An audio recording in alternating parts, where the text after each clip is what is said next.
Olá! Hoje no Acontece Especial de Verão, vamos falar da mobilidade no centro e dos preços altos no Rio de Janeiro. A nossa primeira reportagem é sobre o fechamento da perimetral e as mudanças no sentido das ruas do centro, que confundiram o carioca e deram um nó no trânsito. Em 5 segundos, com apenas um gesto, o dia a dia do carioca mudou.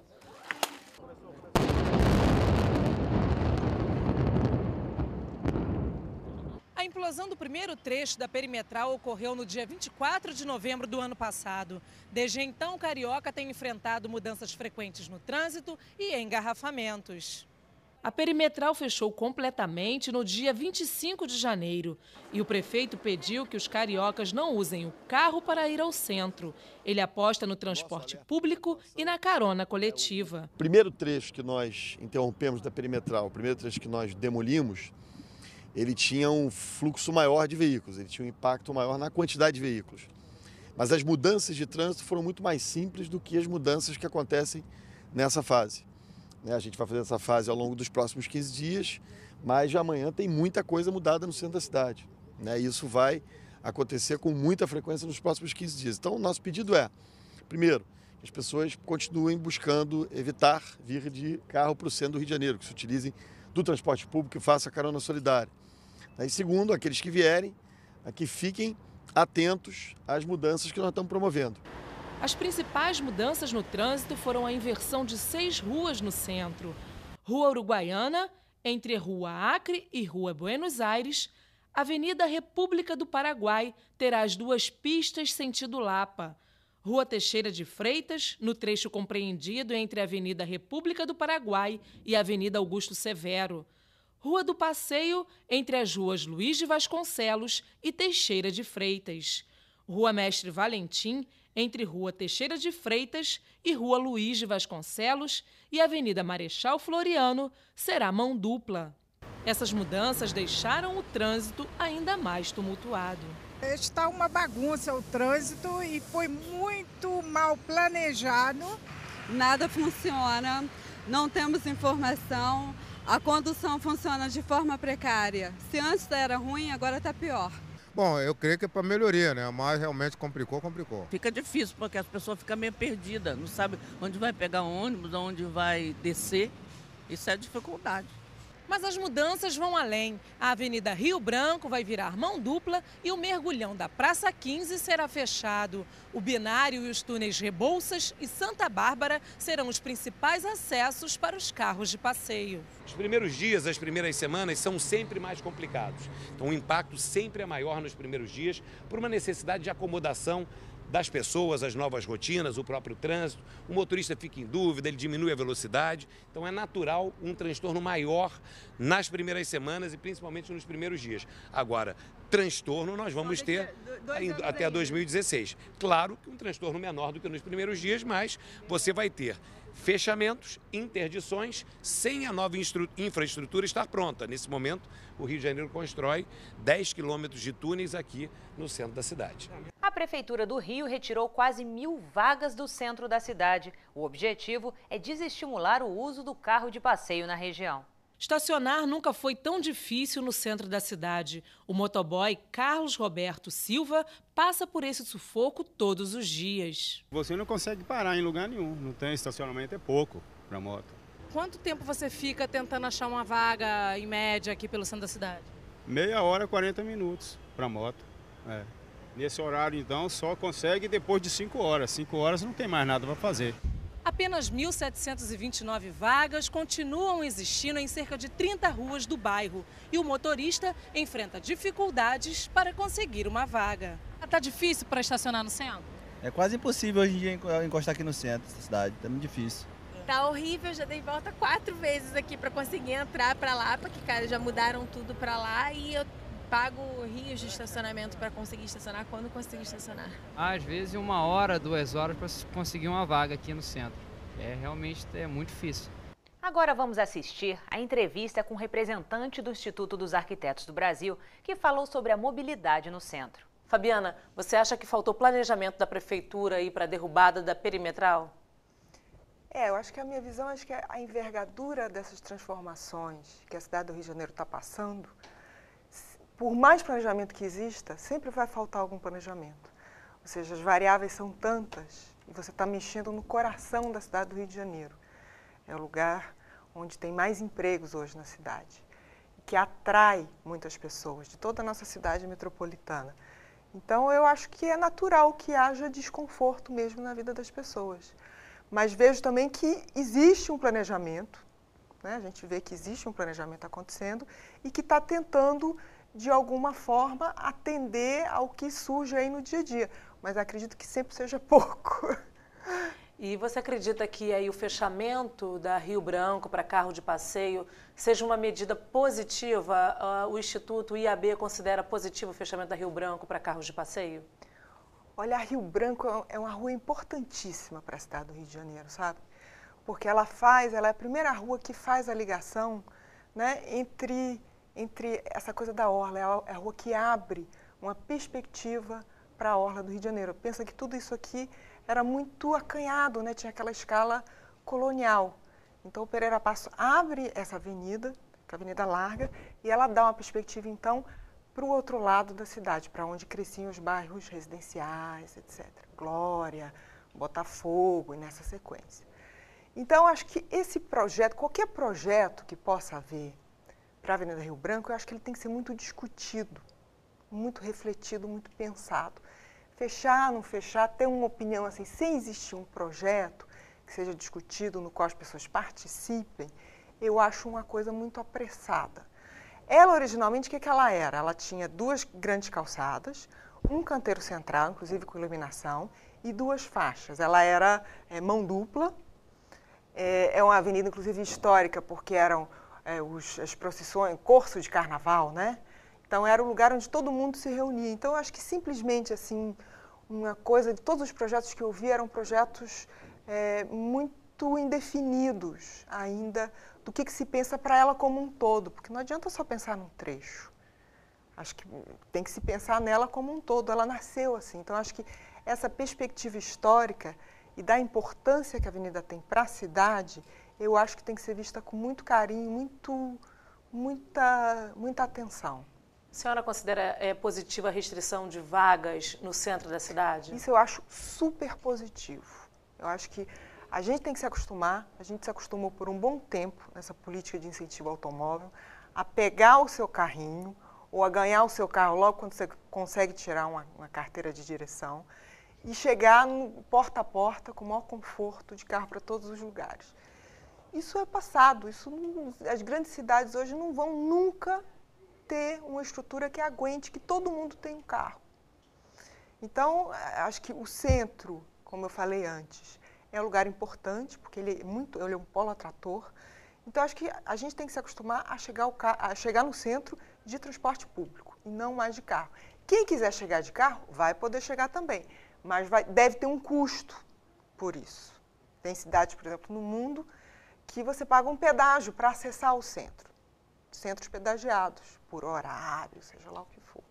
Então, eu vejo isso de uma maneira muito positiva para a cidade. Você acredita que o transporte público, ele atende às necessidades do carioca? Isso ele está muito aquém de atender, né? Porque, assim, 60% dos deslocamentos da cidade do Rio de Janeiro são feitos por ônibus. A gente tem uma matriz que ainda tem muito pouco transporte individual. Quer dizer, a matriz que existe, que é a do PDT de 2005. Mas esse número vem aumentando gritantemente, alarmantemente. Por quê? Porque a qualidade do serviço de ônibus é muito ruim. Os ônibus são desconfortáveis, são carrocerias pesadas, não tem acesso para deficiente como deveria existir ou funcionar. Então, esse é o grande problema. Em paralelo a isso, você tem os outros sistemas, né? Você tem trem, metrô e barcas. O trem é mínimo, o metrô, a extensão do metrô, que são 23, 30 e poucos quilômetros, é muito pouco para a cidade da dimensão do Rio de Janeiro. O trem, por outro lado, tem uma rede enorme, mas o serviço é péssimo. Haja visto o que a gente viu nesses últimos dias aí, de ter um acidente na via. Então, falta de investimento no trem, durante mais de 80, 60 anos.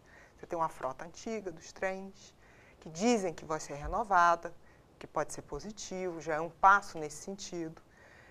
Então, esse é o trem. E a gente ainda tem as barcas. Você tenta aí, às 5 horas da tarde, pegar uma barca para Rio-Niterói, é um verdadeiro périplo.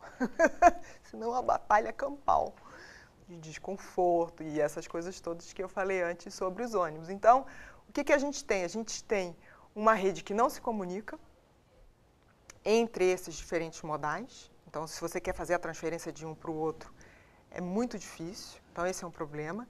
E, pontualmente, cada um desses sistemas tem os seus problemas específicos. Então, a gente tem o entrecruzamento no Rio de Janeiro dessas duas questões.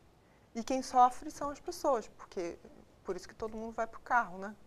O que a senhora acha do planejamento de um transporte público de massa baseado nos ônibus? Acho que isso o Rio de Janeiro já é assim. Já é assim.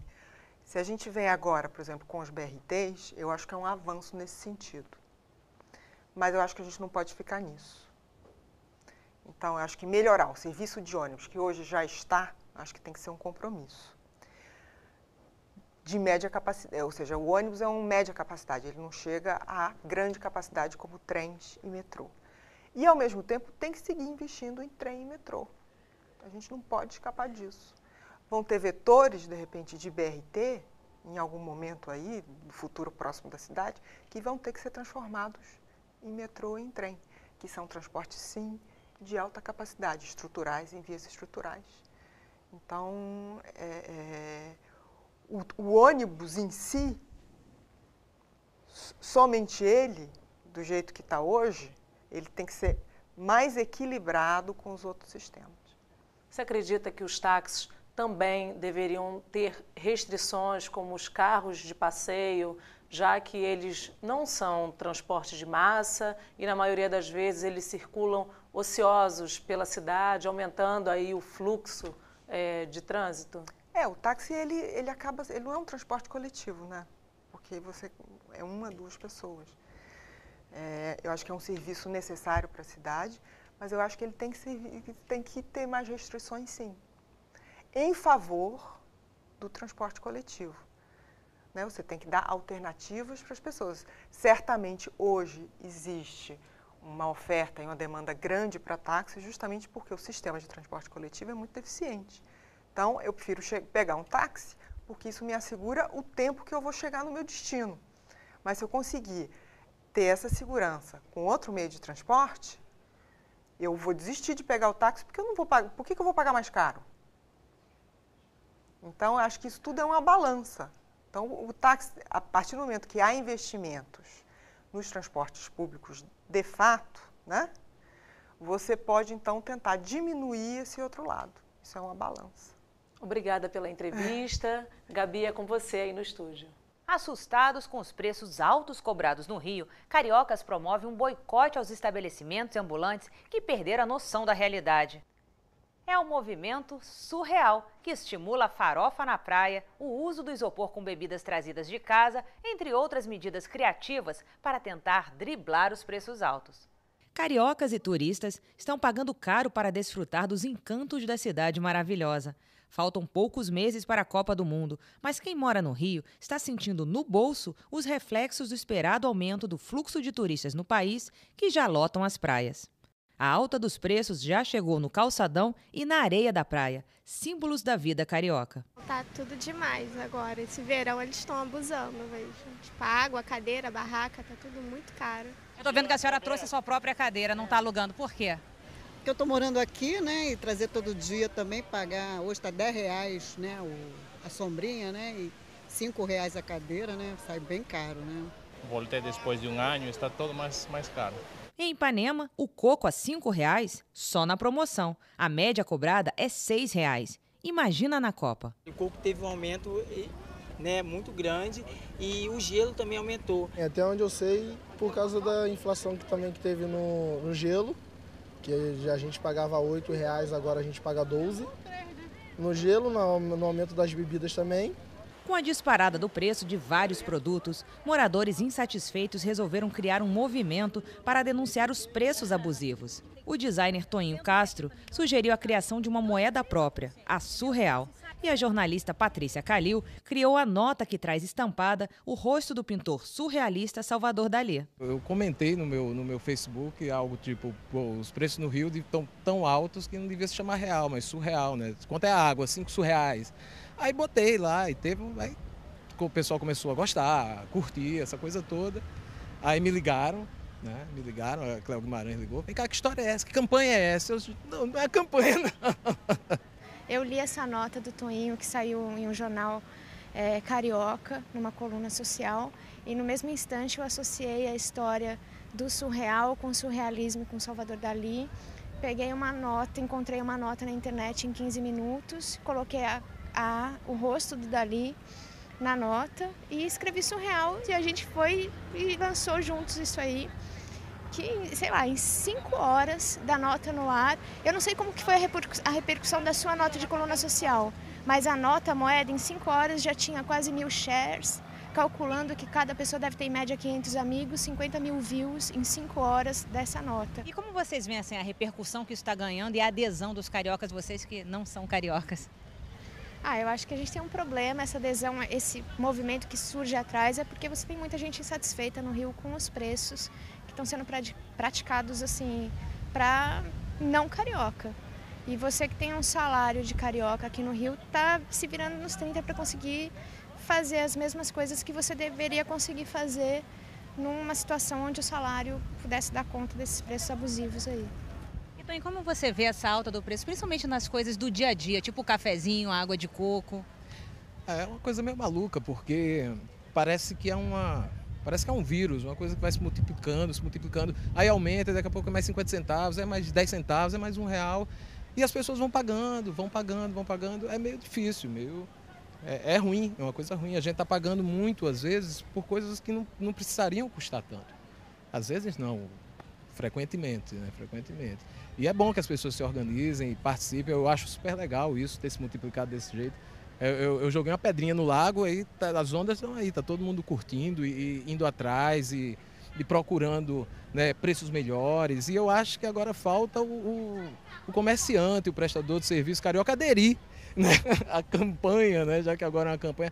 Depois da criação da moeda, foi feita uma página na internet que já conta com aproximadamente 150 mil seguidores. O nosso objetivo não é ser simplesmente uma revista de denúncias, entendeu? Não é, aqui tá caro, ali tá... Não é só reclamar.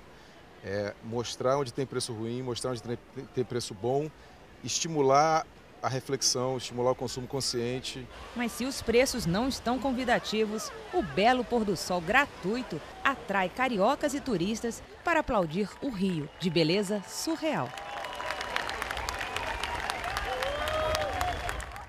Agora vamos ouvir um economista para saber se o Rio realmente vive um momento de bolha inflacionária. O senhor acredita que os preços no Rio estão mais altos que nas outras capitais? É possível que os preços no Rio, nessa altura do ano, que é a época do verão, estejam talvez um pouco mais altos ou comparados com outros pontos no Brasil onde você recebe um fluxo maior de turistas.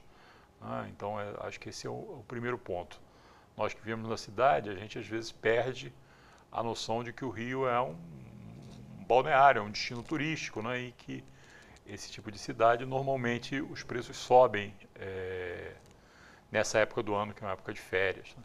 Agora, comparando, por exemplo, a cesta básica do Diese, os preços com algumas capitais no ano passado, você vai ver que o Rio está mais ou menos na média dos outros preços para os produtos da cesta básica, né? Algumas cidades, Salvador, Porto Alegre, estão com preços um pouco mais altos, outras estão com preços um pouco mais baixos, né? Mas o Rio está mais ou menos na média. O boicote ajuda nessas horas? Boicotar, digamos, não comprar o que você não precisa exatamente, pode ajudar. Agora, se você não precisa, também significa que tem aí um certo oportunismo, parte de quem está fazendo, do vendedor do produto, né? E aí eu acho que talvez parar de comprar ajude. Agora, obviamente, tem uma série de produtos que você não vai poder parar de comprar, que fazem parte da sua vida. A maior parte dos serviços são serviços que você precisa, né? não tem como. Talvez essas coisas mais de lazer você possa tentar fazer algumas opções, né? Mas na maior parte das coisas, enfim, o que a gente estava conversando aqui de mais caro que aponta a questão da moradia, né? O preço de compra e venda de imóveis, o preço dos aluguéis, não tem muito como evitar isso, né? Então, essas coisas não tem muita alternativa, né? Agora, claro, um produto específico, você veja que está tendo um abuso, né? E você pode tentar jogar o preço para baixo. Se nenhum turista correr na sua frente comprar, tudo bem, né? O comerciante vai se dar conta e vai abaixar o preço, né? Mas digamos, não funciona exatamente para todos os produtos. A maior parte das coisas que você compra são coisas que você necessita, obviamente. Hoje em dia ninguém está muito com dinheiro para jogar fora, né? Então, a capacidade que você tem a partir da não compra de produtos de influenciar, né, os preços numa sociedade como a nossa sociedade, que boa parte dos preços são preços administrados, serviços, comunicação, gás, luz, etc., né, que você também sobe o seu consumo no verão, né, porque precisa do ar-condicionado, etc., né. Aí depois você tem toda a parte de moradia que você não tem como correr porque precisa. Você tem uma série de serviços que fazem parte da sua sobrevivência, né? Então, você tem o fato de que os produtos eletrodomésticos ou mesmo os produtos de alimentação que você compra são setores extremamente concentrados e que os formadores de preços eles têm um poder muito grande de formar preço. Então, digamos, tudo isso colocado, você tem muito pouco para onde correr, né? Muito pouco para onde correr nessa situação. E no caso de um balneário como o Rio de Janeiro, na época de férias, mais complicado ainda. Essa bolha inflacionária, ela vai passar? Ela diminui um pouco, alguns preços caem logo depois que acaba esse fluxo maior de turismo. Para nosso desconforto, esse ano vai ser um ano meio permanente, porque como você vai ter a Copa do Mundo no meio do ano, né, quando acabar esse período de férias brasileiras, vai emendar a Copa do Mundo com férias na Europa, enfim, você vai ter um longo período em que você vai continuar tendo turistas vindo, gente vindo para cá, né? Mas pelo menos a parte dos alimentos, né, depois do verão, costumam cair. A gente viu isso no ano passado, né? Teve um certo alvoroço, que a inflação estava disparando nos 2 primeiros meses do ano e depois, naturalmente, os preços dos hortifrutis, por exemplo, caíram lá até julho, agosto. Obrigada pela sua entrevista. Gabi, é com você aí no estúdio. E o Acontece Especial de Verão fica por aqui. Se você quiser rever esse programa, acesse a nossa página na internet. O endereço é câmara.rj.gov.br. Até a próxima!